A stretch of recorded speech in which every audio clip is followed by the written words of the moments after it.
नमस्ते। आप सभी का स्वागत है। और आज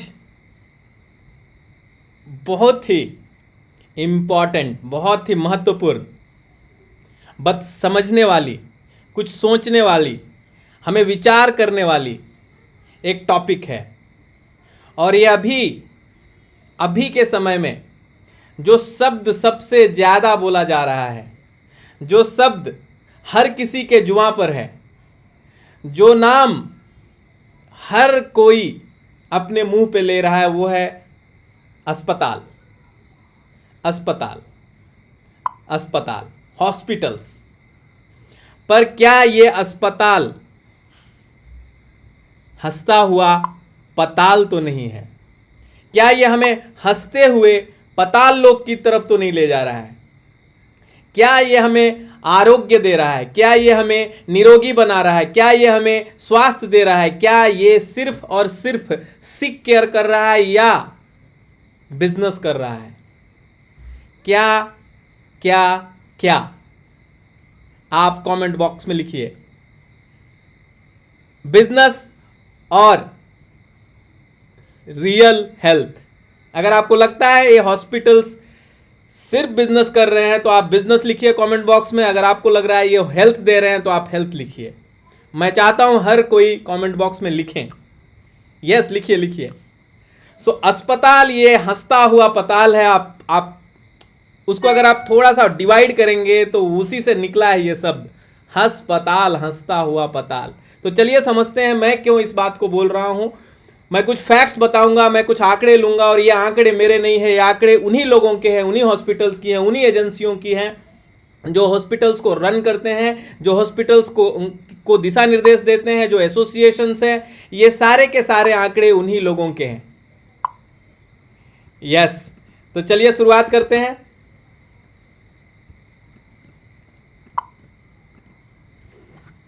सो इसके पहले कि जो मुझे नहीं जानते, मेरा नाम संतोष है। मैं medicine and disease free life, दवा और बीमारी मुक्त जीवन, इसका समर्थक हूं, योग प्रचारक हूं और सेल्फ केयर फाउंडेशन, क्योंकि मुझे लगता है हम बाकी सब चीज़ों का केयर किसी दूसरे से करा लें। ये स्वास्थ्य एक ऐसी चीज़ है जिसका केयर सबसे पहले हमें खुद से ही करनी पड़ेगी, हमें खुद से ही सीखने पड़ेगी, और ये सबसे पहले हमने सीखना चाहिए। तो सेल्फ केयर फाउंडेशन इसके लिए, और अभी एक स्पेशल मिशन पे, एक स्पेशल कोशिश में, एक स्पेशल रास्ते पे कि 100,000 लोगों को दवा और बीमारी मुक्त जीने के लिए मदद करना, सहयोग करना, इंस्पायर करना और खुद उस रास्ते पे चलने की कोशिश। सो मैं आपका तहे दिल से स्वागत करता हूं। आप सभी को रक्षाबंधन की बहुत बहुत शुभकामनाएं और बहुत बहुत बधाइयाँ। ये कुछ सर्टिफिकेशंस हैं जिनके साथ मैं सीख रहा हूँ, जिनसे मैंने सीखे हैं, और ये सब के सब, ये सब की सब जो संस्थाएं हैं, ये निर्दोष चिकित्सा पद्धति है। जिस हॉस्पिटल की बात मैं कर रहा हूँ, जिस अस्पताल की बात कर रहा हूँ, वो और इनके थ्रू जो रनिंग हॉस्पिटल्स हैं उसमें अंतर है। एक HOS वाला हॉस्पिटल है, स्पेशलिटी केयर सेंटर्स हैं, और एक जो अभी जो मैं बात कर रहा हूँ वो स्पेशलिटी सेंटर्स नहीं हैं, वो नॉर्मल सेंटर्स हैं, वो आरोग्य केंद्र हैं। तो चलिए हम आगे बढ़ते हैं और समझते हैं कि सबसे पहले जो चिंता वाली बात है वो मैं आपके सामने रख रहा हूँ कि पिछले 15 सालों में कोई बड़ा स्टडी नहीं हुआ, और ये WHO का डेटा है कि hospital cause of death, hospital में हॉस्पिटल एरर्स के कारण मिलियंस ऑफ पीपल मर रहे हैं, लेकिन उसके ऊपर कोई बहुत बड़ी स्टडी नहीं हो रही है। और ये बात लिख रहा है WHO अपने बुलेटिन में, और वो लोगों को इंस्पायर करने की कोशिश कर रहा है कि आप इसके ऊपर थोड़ा रिसर्च कीजिए। ओनली 29 स्टडीज पब्लिश्ड सिंस 1980 के बाद, जब से हॉस्पिटल्स का सबसे ज़्यादा बोलबाला हुआ, आज से 20 साल पहले, 35 ईयर्स बैक, ऐसा speciality hospital, super speciality hospital, ऐसा कुछ भी नहीं था। नॉर्मल एक हॉस्पिटल होती थी, उसमें सभी चीज़ की इलाज होती थी। आज हर एक चीज़ के आंखों के लिए अलग, उसमें भी अलग अलग स्पेशलिटी, अलग अलग डिपार्टमेंट, हर चीज़ अपने बॉडी को उन्होंने पार्ट पार्ट कर दिया और सबके लिए सुपर स्पेशलिटी हॉस्पिटल्स बनाए। और तब अगर सिर्फ और सिर्फ 29 स्टडी जो कर पा रहे हैं और जिनको उन्होंने पब्लिश किया कि हॉस्पिटल एरर्स के कारण इतनी मौत क्यों, तो ये चिंता की बात है या नहीं? Right in the comment box, right in the comment box. अगर आप चिंतित हैं तो लिखिए वरीड। आगे मैं बढ़ता हूं और ये मैं और आपको कुछ चौंकाने वाली बात बताता हूं। सो 25 lakh death, 25 lakh death in 2010, क्योंकि डेटा तो इन्होंने बहुत कम पब्लिश किए हैं। इंडिया में तो डेटा है ही नहीं हॉस्पिटल्स में कितने लोगों की मौत हो रही है। तो इन यूएसए का एक डेटा है, national centre for health statistics, NCH, जो बहुत बड़ी संस्था है, NCHS जिसको बोलते हैं। ये सेंटर है डेटाबेस का हेल्थ से रिलेटेड। उन्होंने बताया कि 2000 टू 2010 25 लाख डेथ्स सिर्फ यूएस में रजिस्टर हुआ है। और ये वो डेथ्स हैं जिसको डॉक्टर छुपाना चाहते हैं। उसके अलावा और देखिए पेशेंट्स, मैं क्यों बोल रहा हूं क्या हॉस्पिटल्स, अस्पताल जो है वह हंसता हुआ पाताल है, क्योंकि आप अगर हॉस्पिटल में ज़्यादा दिन रहेंगे तो आपका मौत होने का ज़्यादा चांस है। और ये उनके की फाइंडिंग्स में आया कि पेशेंट जो हैं, जो 4.8 डेज एवरेज पेशेंट अगर रहता है 5 दिन, तो उनका जो डेथ है, और जो 7.9 डेज मतलब 8 दिन रहता है, 3 दिन और अगर आप ज़्यादा रह रहे हो तो आपका डेथ परसेंट बढ़ जाएगा। और वो डेथ परसेंट बहुत बड़े मार्जिन से बढ़ेगा, ऐसा उनका रिसर्च बोल रहा है। कुछ ऐसे डेथ्स हैं 1.61 थाउजेंड, 1,61,000 अवॉइडेबल डेथ जिसको अवॉइड किया जा सकता था इन हॉस्पिटल। ये लीव फ्रॉग ग्रुप की फाइंडिंग है, ये उनके मैगजीन से मैंने लिया हुआ है। और ये देखिए the third leading cause of death, ये CNBC के रिपोर्ट्स के हिसाब से third leading cause of death in US। Most doctors won't tell you about it, मतलब डॉक्टर्स की गलती, क्योंकि डॉक्टर्स की गलती हो अपने आप, वो आपको नहीं बताएंगे। और उसी डेटा को हम बोल सकते हैं कि हॉस्पिटल्स हमें अस्पताल लेके जा रहे हैं। तो दो कारण, एक वो कि हॉस्पिटल्स में अगर हम गए और ज़्यादा दिन तक रुके तो उनके रिपोर्ट्स बता रहे हैं कि आपको ज़्यादा मरने की आशंका है। दूसरा, अगर आप बच गए तो क्योंकि आपने हॉस्पिटल्स में बिल इतने भरे हैं कि टाइम्स ऑफ इंडिया की रिपोर्ट बताती है कि 55 मिलियन इंडियंस, सिर्फ इंडियंस की बात कर रहा हूँ, 55 मिलियन इंडियंस हर साल, एवरी ईयर, गरीबी रेखा से नीचे चले जाते हैं। क्यों? सिर्फ और सिर्फ हॉस्पिटल बिल भरने के कारण। या तो आप हॉस्पिटल में मरिए या तो फिर भूखे मरिए, क्योंकि आपने पूरा पैसा हॉस्पिटल को दे दिया। अगर आपको लगता है अभी भी हमें हॉस्पिटल की ज़रूरत है, या आपको लगता है कि हमें मेडिकेशन की नहीं, राइट एजुकेशन की ज़रूरत है, तो आप कमेंट बॉक्स में लिखिए NENMOE, no medication only education. NMOE, no medication only education. Yes, right in the comment box, no medication only education. 55 million people, इतने लोग गरीबी रेखा। Before moving ahead, let us understand modern medical science में है क्या। एक medicine है, injections हैं और सर्जरी है। मेडिसिन्स जैसा मैंने बताया लगभग 1.50 करोड़ का ये बिजनेस है। इंजेक्शंस की 16,000 करोड़ और सर्जरीज की 35,000 करोड़ की business. Right in the comment box if you think we still need medicine, injection and surgery, और we need some good education. जो हमारी सभ्यता की, हमारी संस्कृति का सबसे बड़ा जोर था, हमारी शिक्षा पद्धति। Yes, more than 2 lakh crore, 75% of Indian economy, ये एक रिसर्च बताता है। अब मैं आपको एक डेटा बताता हूं, ये चौंकाने वाला डेटा। हम बोलते हैं ये है overall global market size 7.8 trillion, 3 times of Indian economy. इतना बड़ा मार्केट साइज है ग्लोबल हॉस्पिटल सर्विसेज का। हॉस्पिटल और हॉस्पिटल से जो रिलेटेड सर्विसेज हैं उसकी टोटल मार्केट साइज इंडिया के इकोनॉमी, इंडियन गवर्नमेंट जितने की है उसकी 3 गुना की मार्केट साइज है। अब इतने लोग अगर इतना पैसा कमा रहे हैं तो वो पैसा कहां से आ रहा होगा? वो आ रहा है इंडिया जैसे 55 मिलियन पॉपुलेशन हर ईयर गरीबी रेखा से नीचे जा रही है। तो गरीबी रेखा से क्यों नीचे जा रही है? क्योंकि ये पैसा आ रहा है इस इकोनॉमी में जो hospital and hospital aid services की इकोनॉमी है। अब ये सोचने की बात है कि हम गरीब हों और ये कुछ, लेकिन मुझे कोई दुख नहीं है इससे। हॉस्पिटल फले फूले कोई प्रॉब्लम नहीं, हॉस्पिटल बढ़े कोई प्रॉब्लम नहीं, लेकिन इसके साइड इफेक्ट्स, इनके साइड इफेक्ट्स, उसको एक रिसर्च में डाला गया, medical errors by medical, death by medical errors. ये रिपोर्ट पब्लिश की गई और ऐसे भी रिसर्च नहीं होते हैं। 2003 के रिपोर्ट है जहां पे उन्होंने बताया हॉस्पिटल एरर्स के कारण ज़्यादा लोग मर रहे हैं, ओवरडोज के कारण ज़्यादा लोग मर रहे हैं। तो हम पैसा भी दें और जान भी दें, तो मुझे लगता है कि कुछ अल्टरनेट ढूंढना चाहिए। तो सॉल्यूशन क्या होना चाहिए? सॉल्यूशन क्या होना चाहिए? तो मुझे लगता है सॉल्यूशन अभी के सिचुएशन में, आप बोलिए अभी की जो पेंडेमिक चल रही है, कितने लोग प्राकृतिक चिकित्सालयों में, आरोग्य केंद्रों में, नेचुरोपैथ सेंटर्स में जिनकी मौत हुई हो, अभी के सिनेरियो में कितने लोग घर पे मर गए। इतनी बड़ी पेंडेमिक है, घर में अगर इन्फेक्शन हुआ और घर में मर गया तो हम बोल सकते हैं, बट मैक्सिमम डेथ्स कहाँ हो रहे हैं?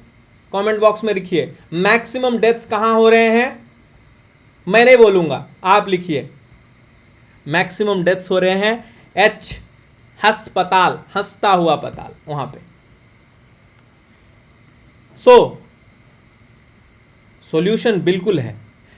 There are many alternate modern medicine, alternate medicine जिसको हम बोलते हैं, अल्टरनेटिव्स हैं ये सारे। मेडिटेशन, रिफ्लॉक्सियोलॉजी, होम्योपैथी से लेकर के एक्यूप्रेशर से लेकर के there are more than 55 alternate therapies जिनको गवर्नमेंट भी सर्टिफाई करती है, जिनको एजेंसियां सर्टिफाइड करती है, जो इससे मॉडर्न मेडिकल साइंस से पुराने हैं, ज़्यादा ऑथेंटिक है, ज़्यादा प्रूवन है और सबसे बड़ी बात साइड इफेक्ट के बगैर है। मॉडर्न मेडिकल साइंस की एक छोटी गोली से लेकर के एक बड़ा सर्जरी से लेकर के एक छोटा इंजेक्शन, कोई भी ऐसा नहीं है जिसको वो दावे के साथ बोल सकें कि इसमें साइड इफेक्ट नहीं है। और अगर साइड इफेक्ट है तो वो साइड इफेक्ट खराब साइड इफेक्ट है।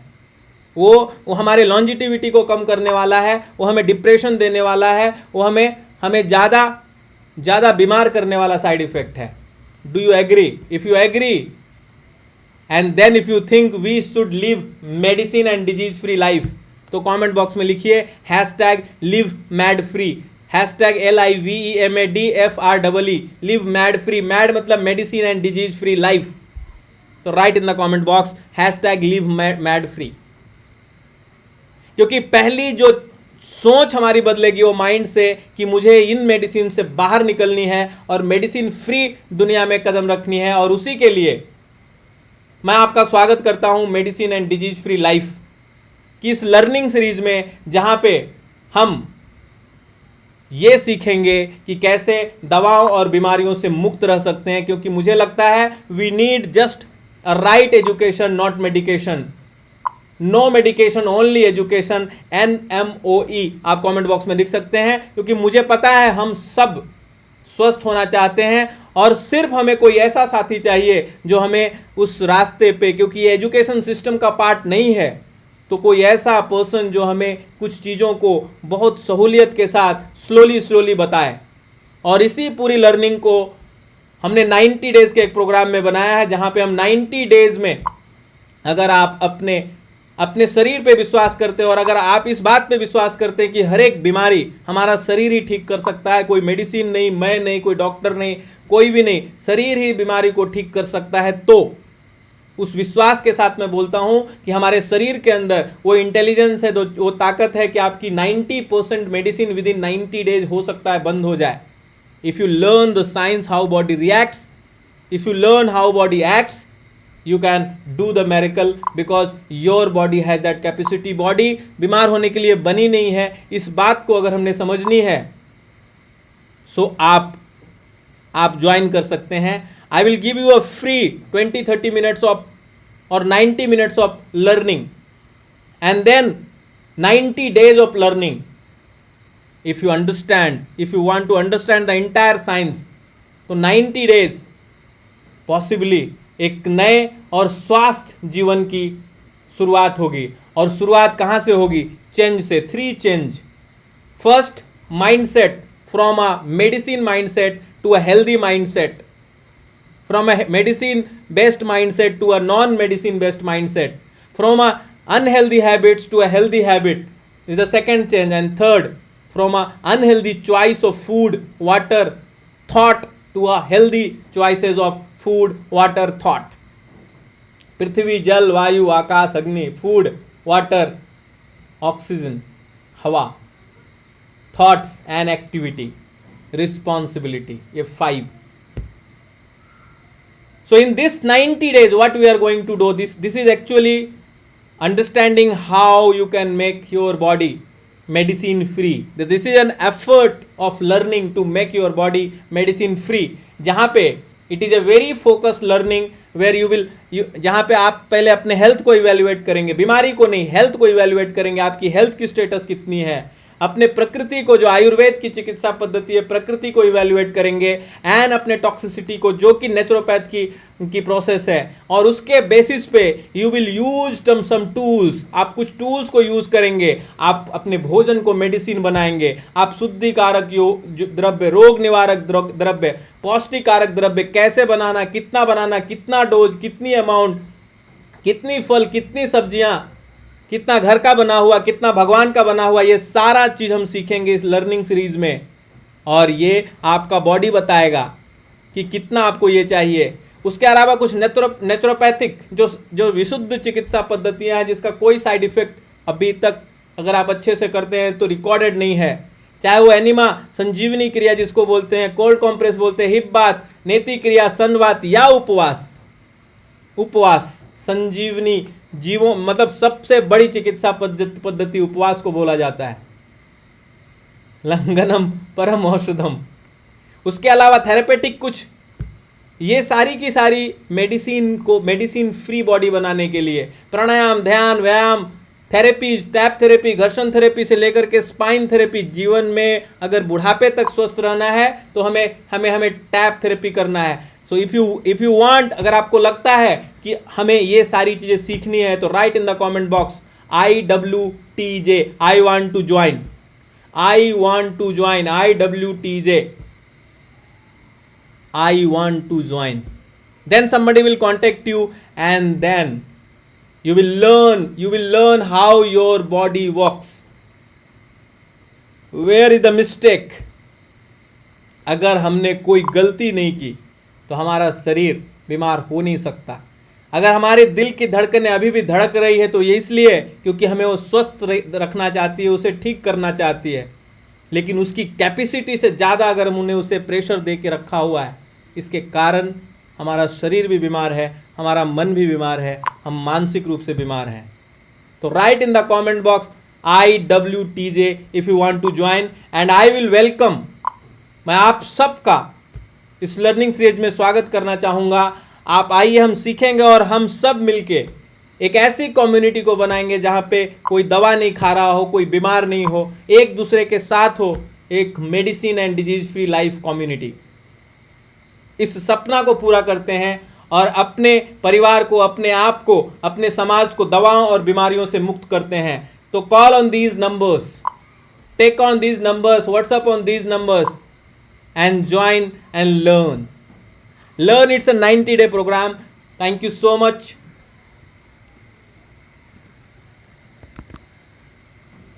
इसी भाव के साथ, इसी विचार के साथ कि हम अपने अंदर परम स्वास्थ्य को अनुभव करें, हम अपने बाहर भी उसी परम स्वास्थ्य को अनुभव करें.